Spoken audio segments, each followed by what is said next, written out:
Well, we want to welcome all of you to this semester's inaugural session of Communicating Across the Curriculum, or CAC. If you did not get a full schedule in your email, there's one at the table just outside. And if you haven't already, when we're finished, we'd appreciate if you would sign in, at the table outside. Today, we welcome from the Geology Department, Nathalie Brandis and Paul Brandis. Thank you very much. Their title is Living with Pele, the 1983 to 2018 Kiluea Eruption. And we've learned that both Paul and Nathalie are writing books, which should be published soon. So at some point, maybe you can tell us a little bit about the books and when they'll be out and so forth. But thank you very much for putting your presentation together, and welcome. Thank you very much, and thanks for plugging the books. It's, they probably won't be published until later this year or maybe early next year. And it's on the Geology of New Mexico for me, and the Geology of Michigan for him. And it's selected sites of geologic interest in each of those states. And it's written for people with an interest in science, but not necessarily a geology degree. And that's a trick to write for, actually. But thanks for coming today. I really appreciate it. Oh well, it can be that dark. And as many of you know, Paul and I like to go to Hawaii, and who wouldn't, right? But it really isn't all just, sitting on the beach and drinking Mai Tais. We actually do geology work down there, and over the past few years we've been lucky enough to get to know the Big Island of Hawaii and just the way the volcano works down there. Oh, I thought it was on. Sorry. So just to locate us, here's North America. Hawaii is in the middle of the Pacific Ocean.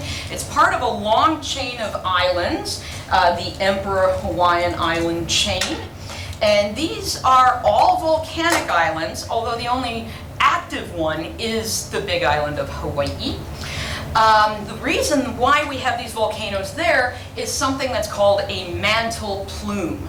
A mantle plume is an area of extra heat that rises basically from the core mantle boundary inside the Earth, and it's a very localized area of this extra heat, and it rises up and ends up starting to melt the lithospheric, or you can think of as crustal rocks, and that's why we get volcanoes there. And the Big Island eruptions began a little bit over 1 million years ago. And this is the Big Island right here.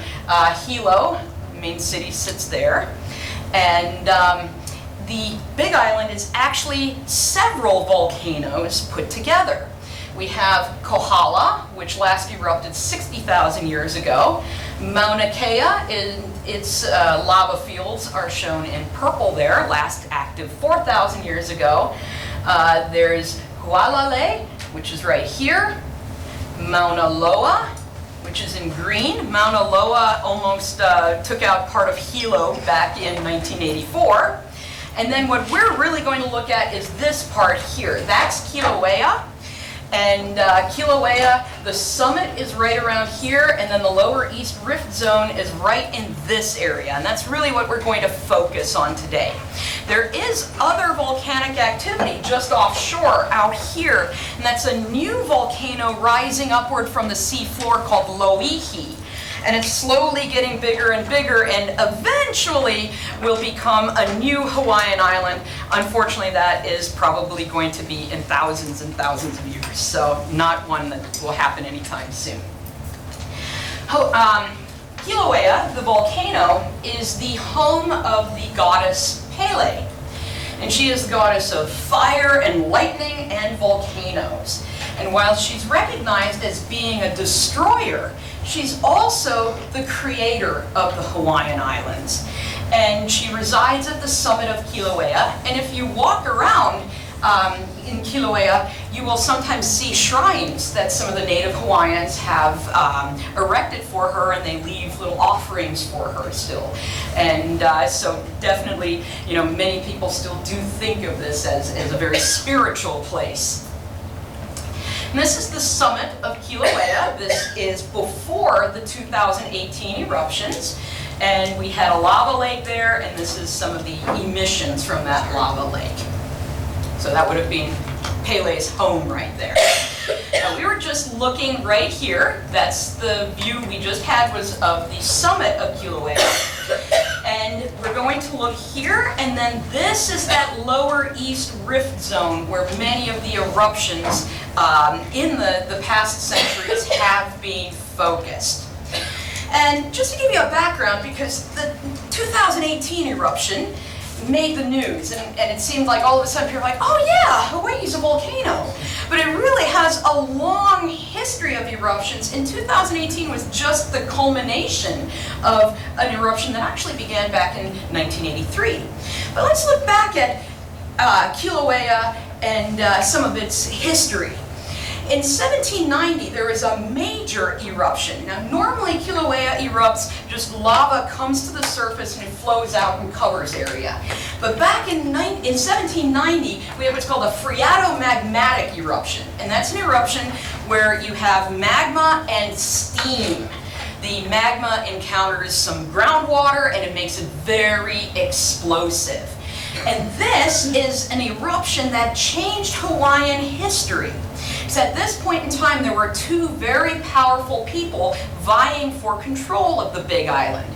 And one of them we know as Kamehameha the Great, who became king of all of Hawaii. And the other person was KLAUEA. And what happened in 1790, at the time of this eruption, KLAUEA's people and his warriors were marching past the summit of Kilauea, and this massive eruption occurred and killed a lot of his warriors and their families. And the Hawaiians then took this as a sign that Pele did not favor KLAUEA, and it helped Kamehameha end up becoming the king of Hawaii. What we're looking at here, this block, this is a piece of rock that was erupted in that 1790 eruption. And we call it a bomb sag structure. It landed on the ground, and with such force that it actually bent some of the ash beneath it downwards. But this is not one of the biggest blocks that came out of that eruption. Some of them were the size of these tables or larger. And so that was a very violent eruption then. Now, Kilauea's had many other eruptions, and a number of them were in the second half of the 20th century. In 1955, we have a lower East Rift Zone eruption, very close to where the 2018 eruptions were. And over 20 fissures, 20 vents opened, and lava came out. And then 5 years later, again in the lower East Rift Zone, we have an eruption known as the Kapoho eruption. And big fissure opened, this big crack in the earth opened, lava came out, and it destroyed most of the town of Kapoho. And this is the Kapoho eruption, where you can see part of the fissure and the lava fountains associated with it. Now that was back in the 50s and in 1960. And in 59, there was another just absolutely fascinating eruption. This is Kiluea Iki. Iki means little, and so it's like little Kiluea, because it's right next to the main summit of Kilauea.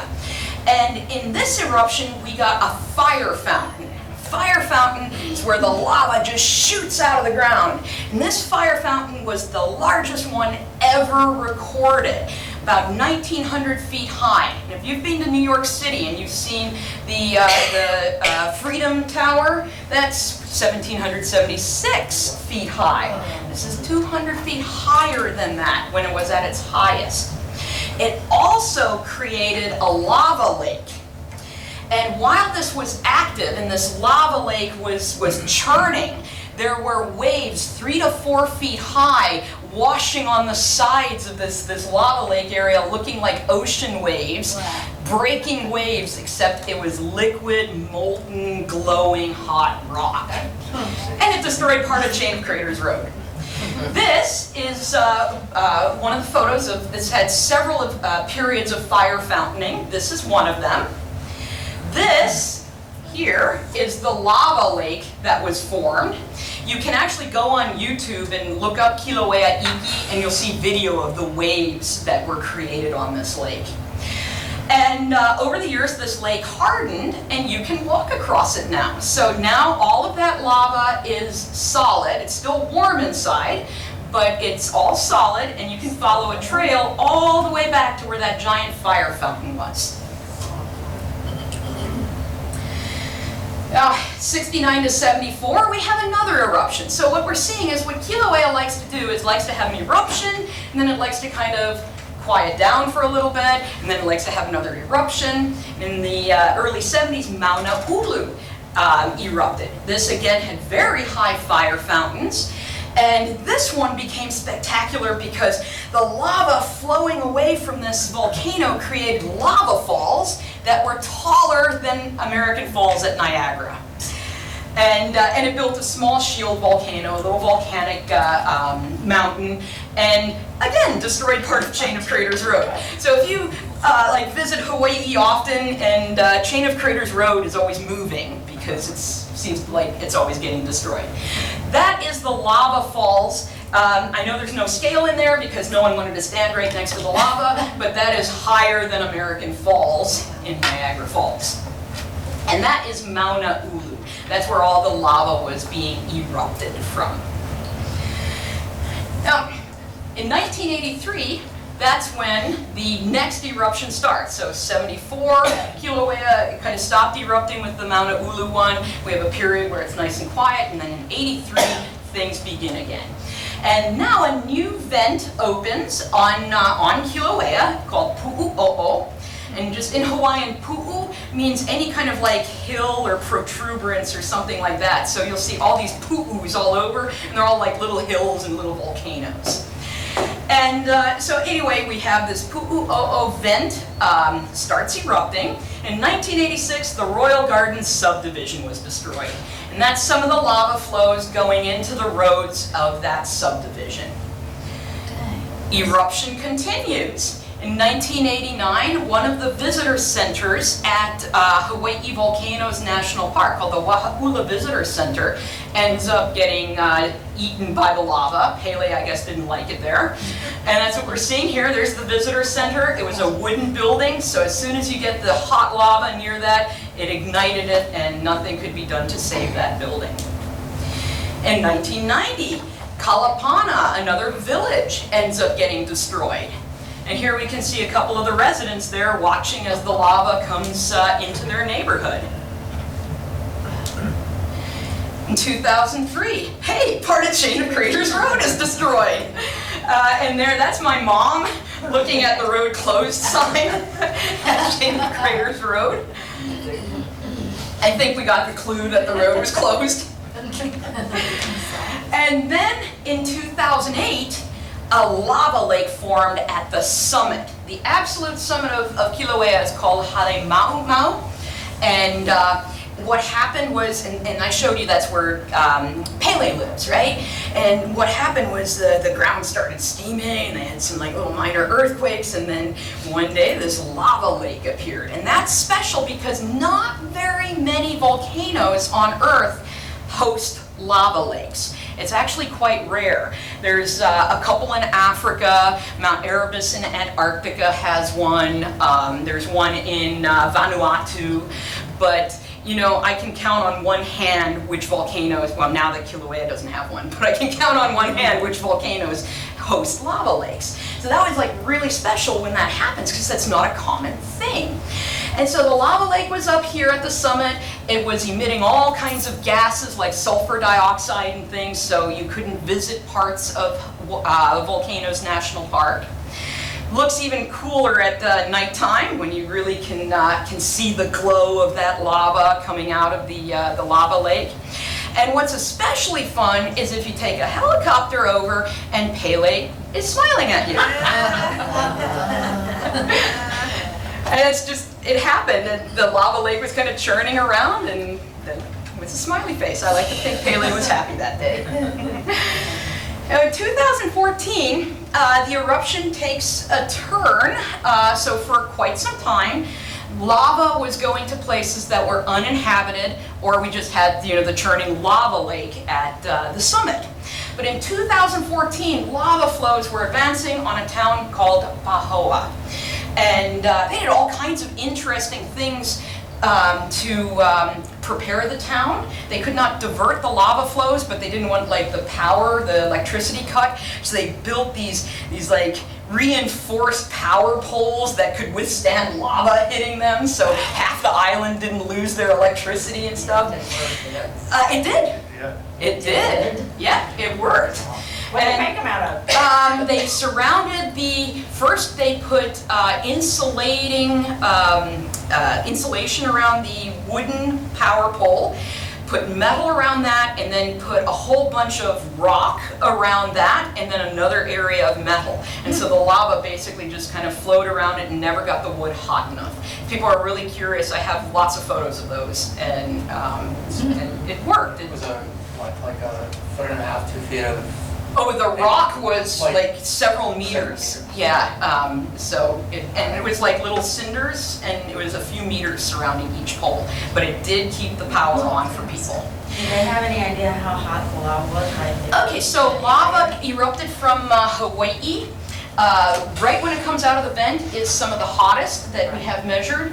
Usually it's around 1,200 degrees Celsius, but some measurements have been as high as 1,400 degrees Celsius. But what? Now, what exactly it was at that location, I don't know. Yeah, exactly, as it flows, it is going to cool. So these are some of the lava flows at Pahoa. Pahoa would be over here, where I'm standing. And they did cross a road, and they destroyed one house. That house. And I always wonder about that, did he make Pele angry? And because here's seriously what happened. It flowed, and it flowed, and it flowed. It destroyed this house, and then it stopped.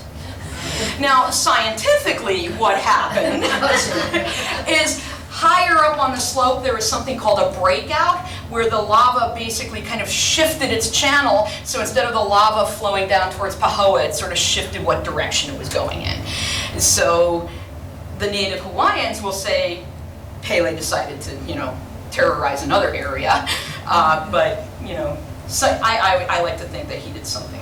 Don't you know he was wondering? Yeah, exactly. Now, that was 2014. In 2018, Hawaii really makes the news because this is when we have, at the lower east rift zone, where a lot of these eruptions were occurring, we have what becomes known as the lower Puna eruption. And that made the news quite a bit. Some very interesting news stories as well. But this is what Paul's going to tell you about. Hand it off. Yeah, it's like a relay. I give you the baton. That's a football.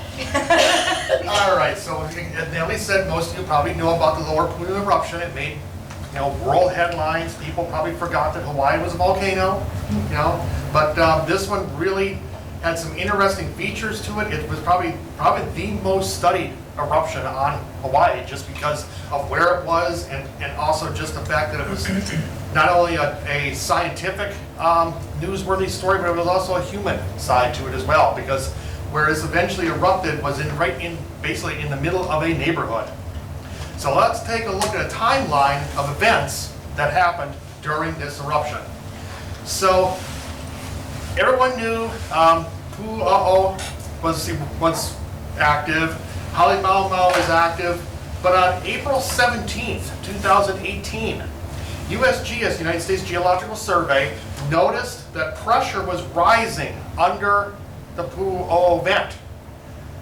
Okay, it's done this before, nothing spectacular yet, but it was higher than normal lava lake levels at Halemaumau crater, which got him thinking, hey, what's happening? Something's going on in the internal plumbing of Hawaii underneath these two areas. So while it wasn't out of the ordinary at Pu'a'o to have higher pressure, but the changes in the lava lake levels it was coinciding with it. By April 26th, so just 9 days later, there was a huge overflow of lava at the summit. And it did several times, several pulses where it would come up, it would overflow the crater floor, and then the lake would go back down. A few hours later, it'd come back up, overflow. So something was going on. 4 days later, the vent at Kiluea collapsed. And at the same time, there was also increased seismic activity and deformation noted as far away as that lower Puna district. So not only was, there were shifts in pressure going on, that increased seismic activity told the scientists that more than likely magma was on the move. And it was on the move in different places that they had ever observed. By May 1st, deflationary till the Kilauea summit began, which means that the magma underneath Kilauea, underneath Halemaumau, was starting to exit, and that whole thing was starting to drop. And this got people, especially scientists, worried that where was this magma going? Still not sure yet. At that time, the USGS stated that the likelihood of a lower east rift zone eruption was becoming more and more likely. So I have to stay by the computer because I actually have some videos to show. So this is the crater at Halemaumau. There's the lava lake. Here's some of these outflows when that lake came up and overran that crater floor. Now, while that's an impressive photo, it's even more impressive when you see a video of it. And so this is just about a 10 or so hour, actually 24-hour lapse video showing that overflow. And it starts at night, goes in during the day, and then back. So this is some of those flows that you can see the lake. Here's the lake, and you can see it rising, spilling over, and then it'll drop eventually. And then it'll come back up again, overflow, drop back down, come back up. This is the big flow here. So all that lake is doing is just rising up and down, almost as though this is like a living, breathing monster of sorts. That's really what volcanoes are. Many volcanologists and scientists will refer to volcanoes as living, breathing creatures because of this phenomenon that we see. But it's still not exactly sure what's going on here with this. Why is it doing this? So that was in late April. By early May and May 2nd, the first ground cracks start opening in Leilani Estates, which is on that lower east rift zone. Uh-oh, this isn't good. I think we're finally figuring out where that lava's going. And during the same time, Halemaumau, the lava lake, also begins to drop rapidly. So it's not breathing up and down anymore, it's now dropping.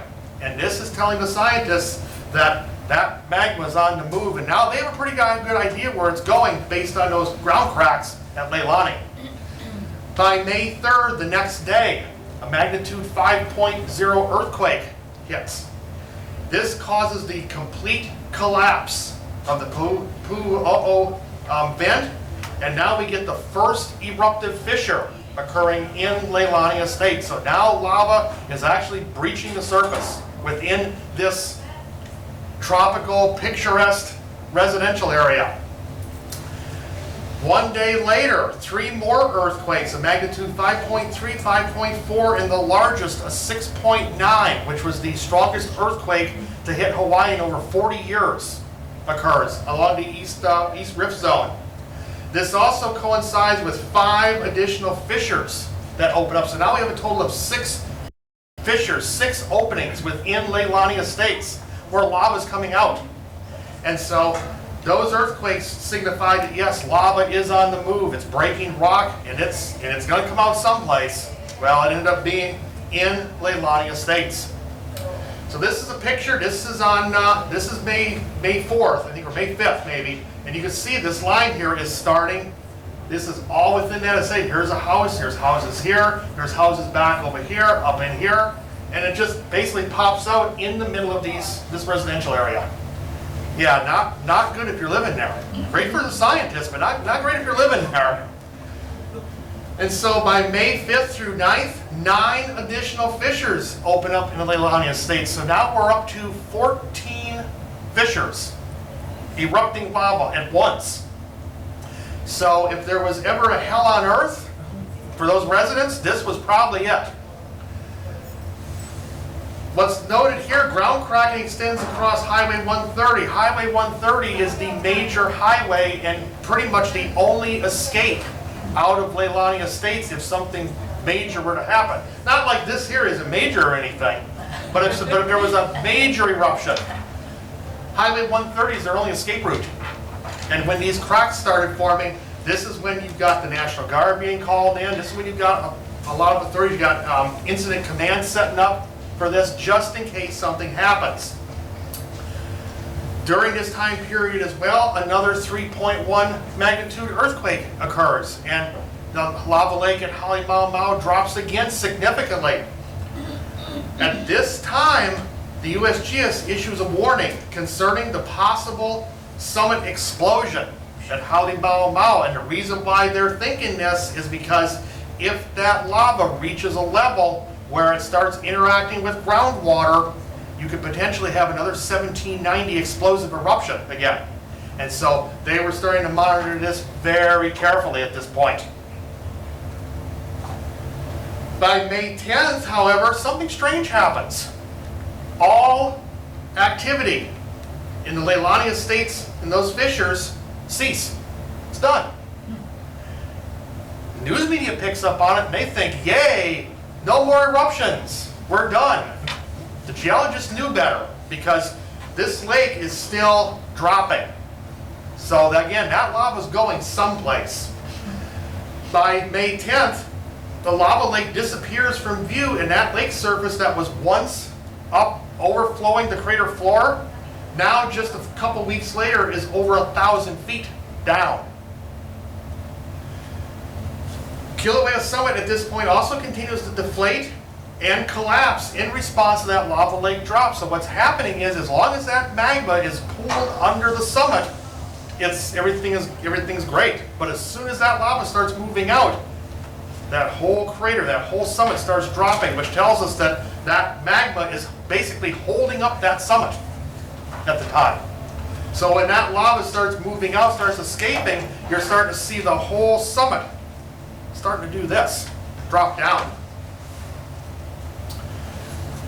5 days later, on May 15th, the first of several explosive eruptions start occurring at the summit. Also, fissure eruptions in Leilani recommence with additional vents opening. So now we got more vents, more lava coming out. People are wondering, why was there a stoppage in the eruptions for 5 days? It is thought that those first eruptions at Leilani was old lava that had been pooled up underground probably since the 1960 Kapoho eruptions. And once that particular pool drained, it took an additional 5 days for the lavas from Pu'u'o and Halemaumau to make it to Leilani Estates.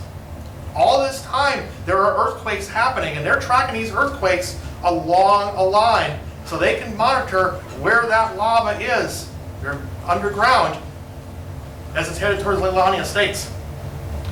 And so by May 17th, 2 days later, the most explosive eruption at Kiluea occurs at about 4:17 a.m. Ash clouds now reaching over 30,000 feet into the air.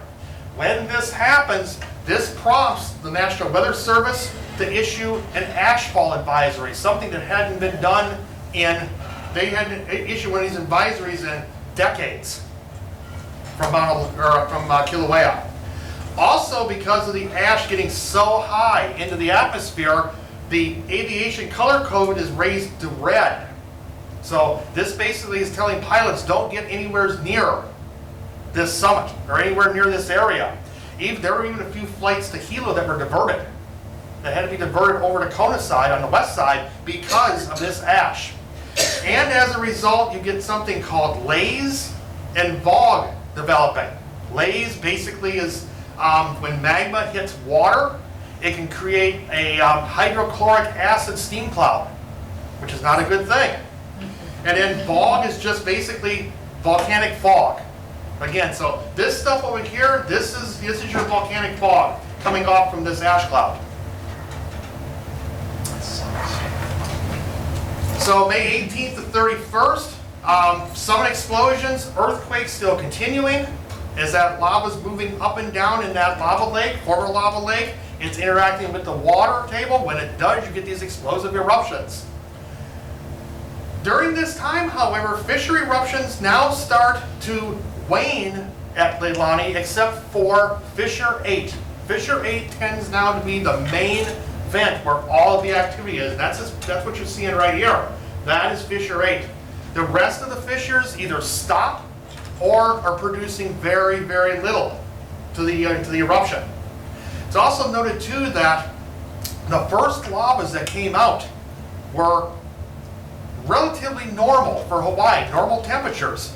The lavas though that were thought to be coming from Halemaumau and Pu'u'o were much hotter.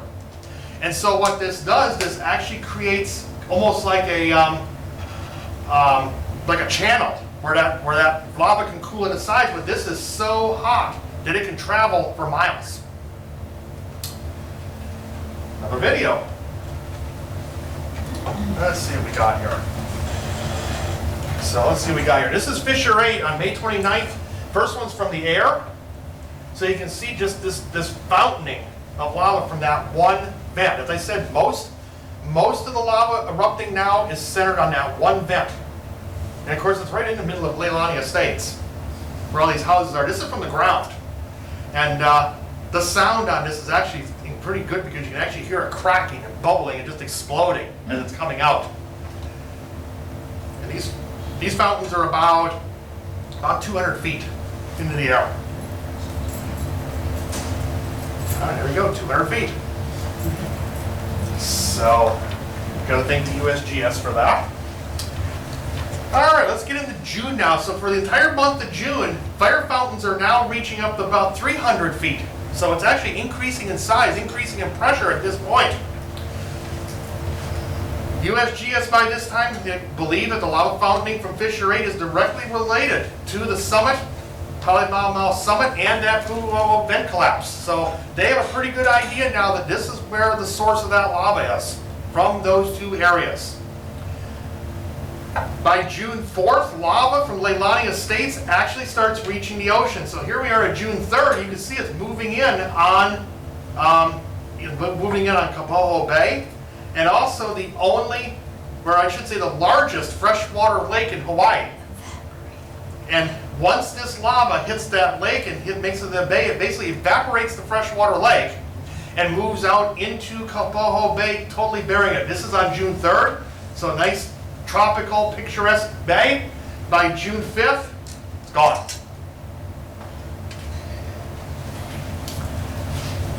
Through July, Fissure 8 continues to erupt. So at the time, it was not really clear when Fissure 8 might die down, might cease. Could this be a new Kiluea? Could this be going on for years and years and years? At this time, no one really knew. All they knew is that it was erupting and it had really no signs of slowing down at this point. During this point, however, it does form a cinder cone. And so it's gotten big enough and it's erupted for enough time that you're starting to build a little, almost like a small volcano there of sorts. Lava continues to flow into the ocean near Kapoho Bay, and I'll have a graphic here in a couple minutes to show where those lava flows went. But it actually fills Kapoho Bay and then starts turning south to get only about 175 meters from Isaac Hale Park boat ramp, which is a very important boat ramp on the east side of Hawaii. It's one of the few on that side of the island. So lava makes it within 175 meters of that ramp in that park. We, not this last time, the time before we were down here, we actually took a lava boat tour out of that park to head south when lava was still erupting, when it was still going into the ocean. You could look up on the mountain and still see it. So we know exactly where this park is at. And from what we understand, it's only, so basically most of the park is gone now, but the ramp was spared. All right, so in 2018, so by August, Fissure 8 starts showing signs of decreased activity. So scientists are thinking, well, maybe the lava chambers, maybe the magma chamber is finally starting to empty itself because the fountain starts dropping, not near the volume there once was coming out. By August 17th, USGS reduced the alert level from a warning now to a watch, so they're pretty confident that the magma stored underneath, that magma chamber is probably starting to empty. By August 28th, a small lava pond was visible in Fissure 8, but no lava is observed coming out of the cone now.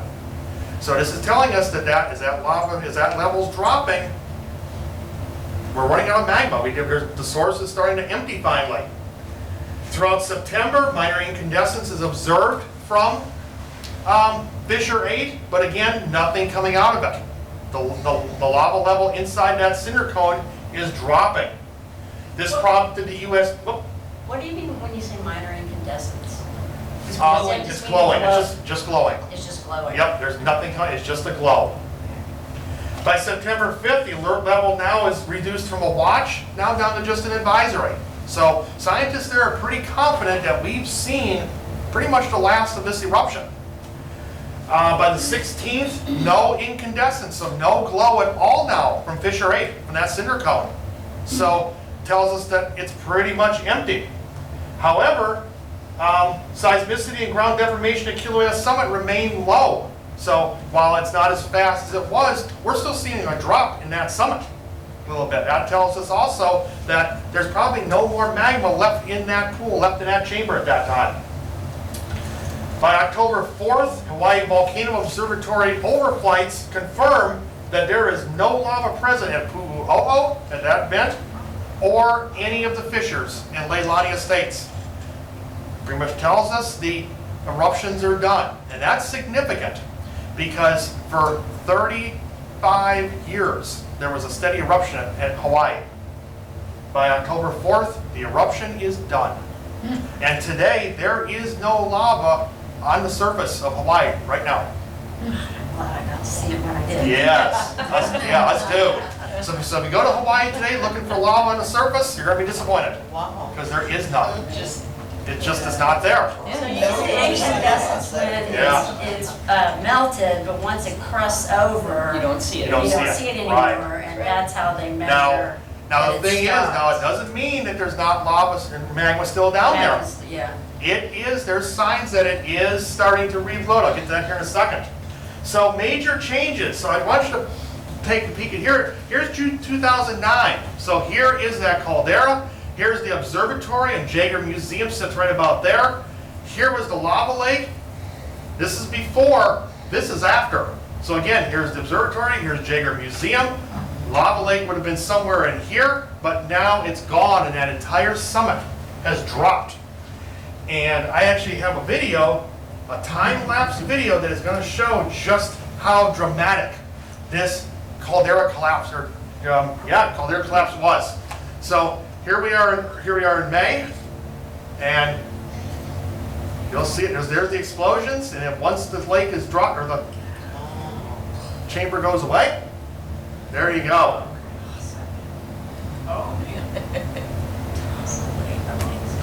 It's like the Grand Canyon. It is deep. So there's our before, there's our after. Just how much that dropped. It's impressive. And it's all in KILALEA Estates. We lost that. Well, that's- Lonnie Estates. Yeah, it all went there. yeah. So, sorry, I like watching that video. I'm going to show it again, but like I said, just how impressive that collapse is when that magma chamber empties. There's some of the explosions, and then finally, and it happens quick. If you look at the time, it's from like the beginning of June until what? About mid-July or end of July. So relatively quick. What? Especially in Less- geologic time. Less, Yes. yeah, less than 2 months. That's- So very, very quick. All right. All right, so I'm gonna let this one run for a little bit because this shows, even though it's really quick, that's why I'm gonna let it run for a while. This shows the extent of lava erupted during that lower East Rift Zone series. So you can see Fissure 8 is about right there. And so here's some of the first eruptions, and then it finally transitions to 8, and you see how it goes up along the zone and then comes back here. Here's Kapoho Bay in vacation land. Doesn't show the lake on here. Here's Isaac Hale Park, so it completely buries this town down here. I don't pretend to try to pronounce Hawaiian, so I won't. But you can see how close it gets here. Let's see, is 130 on here? Yeah, here's 130. The road, that's the road that developed those cracks and is really the only escape route for Leilani Estates at this time. Evacuate some people from the beach, coast. What's that? They do some boat evacuations. Don't I remember that? They might have. might have, I I know don't the National recall. Guard did a lot of Evacuations, right. terrestrial. Yeah, so, but again, it just shows you the extent of how much, here's the original shoreline. So you can see how much land was added to the island of Hawaii as well. And the USGS rescued a pig. They did, yes, they did. Because some of our friends, this pig would kept coming around and stealing their potato chips, and they just kind of adopted it. So, Potato chips. yes, not just, well, yeah. Yeah, not just one. Well, they were probably Lay's potato chips. You can't eat just one, right? All right, so what's happening today at Kilauea? Well, there are still GPS stations and tilt meters on the summit, and they're recording deformation consistent with slow magma accumulation. So now we're taking this summit and we're starting to raise it up again. That tells us that that chamber underneath Kilauea is beginning to inflate again slowly. It's starting to fill again with magma. GPS stations and tilt meters also show, with refilling of the deep, consistent with refilling of the deep East Rift Zone magmatic reservoir. So that area underneath Leilani Estates is also refilling as well. And what I think is interesting is this part right here. The south flank of Kilauea continues to creep seaward at elevated rates following that 6.9 eruption, or earthquake rather. What this tells us, and we've known this for a long time, is that the south flank of Hawaii is not stable. At any moment, the whole flank could drop into the ocean. And if that happens, you're talking a tsunami, huge tsunami racing across the Pacific Ocean. Are they still letting people build on this island? Oh yeah, yeah. So, so it's creeping. So again, it's creeping at elevated rates since that eruption, or gosh, earthquake. There we go. They both start with E, right? So, but what's really unique and really interesting right now up at the summit of Kilauea is that we're starting to get water accumulating at the bottom of that crater. That is something that has never been recorded at Kilauea. Rain, Paul? From groundwater. It's from ground. Groundwater seeping in, exactly. And rainwater as well coming in. And so this lake in this picture here is not very deep, or not very big, but currently, I just checked it this morning, and it's about 250 feet by about 150 feet in size and about 75 feet deep. This lake is also acidic. It has a pH right now of about 4.0 to 4.2 and is at about 175 to 180 degrees Fahrenheit right now. So it's really only a matter of time, and if that magma refills and we get an eruption underneath here and that magma hits that water, you are going to end up with another explosive eruption. So this is being monitored very, very closely. As I said, there's no lava right now on the surface of Hawaii anywhere. The only lava you can see right now is if you take a submersible, go down to Loihi out in the ocean and see it erupting out, because there is nothing on land right now being erupted. Of course, every presentation has to end with a dramatic shock, right? So this is when the lava was still entering the ocean, but it's not doing that anymore. So it's, we'll just say it's not extinct, it's just dormant. Now, when will the lava appear? Could be 5 years, could be 20 years, could be 50 years from now. We don't know right now. We should add about, as you drive, there's a road called Chain of Craters Yeah, you just found this out. that, Chain of craters, that's yes. constantly getting wiped out. And There's an area as you drive south on Chain of Craters Road where there's no trees growing and sometimes steams. And they've done a few overflights of this area, the USGS, and there's elevated ground surface temperatures there, which does tell us that there's some shallow magma in that area. Now, does that tell us it's going to erupt from there? No, not necessarily, but it's kind of neat because Kiluea is definitely still alive, and Pele. and Pele's definitely just biding her time until she has another little temper tantrum. So thanks. Thanks a lot. Yep, that's all we got.